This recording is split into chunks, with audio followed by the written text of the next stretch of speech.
the things of this world that are for us should rightly take their correct place in the ranking system under and by and led by the Spirit of the Lord through us.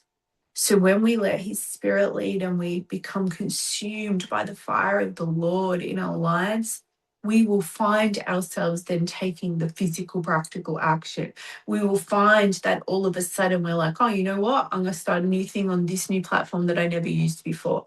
Oh, actually, let me just build out that little funnel right there. Bam, bam, bam. Or we will find that the right people come along and all of a sudden somebody's just doing something for us, or they've, come on team for us, or they give us an invite or a connection or a referral. And it's like, God just totally took care of that.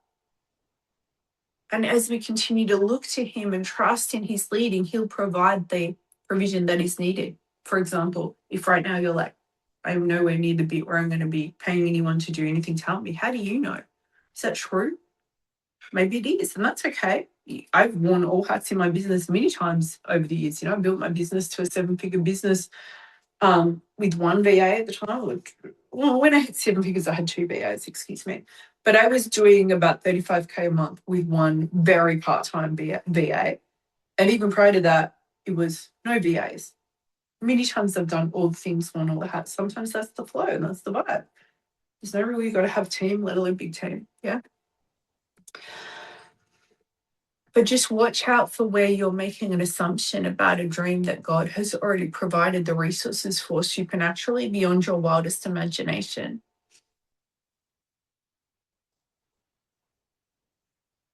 What is he calling you to dream again right now? What is he saying to you right now?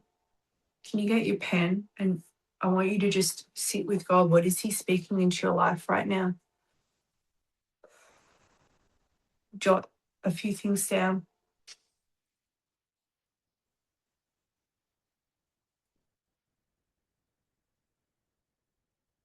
What is he saying?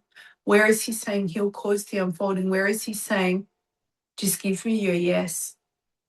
Don't worry about any of the details. Just give it to me. I'm going to take care of that. When you have someone amazing in your life, even like a friend, or if it is team or someone that helps you in some kind of a way, and something just feels so convoluted for you, or you just like, oh, how am I going to fit that in? And they're like, you know what? I'll take care of that.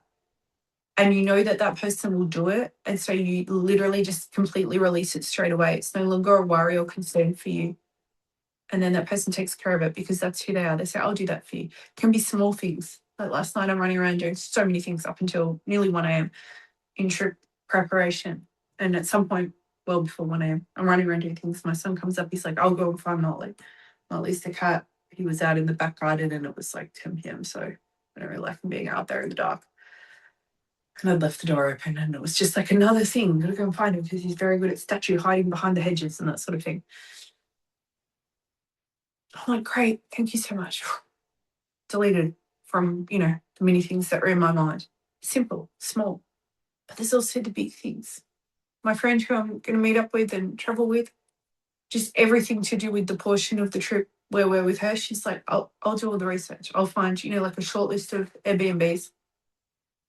I'll take care of that. She even did all the research for my rental car that I'll be hiring in London before we even meet up with her. Because she knows how much I'm doing. I'm like, thank you so much. She just did it.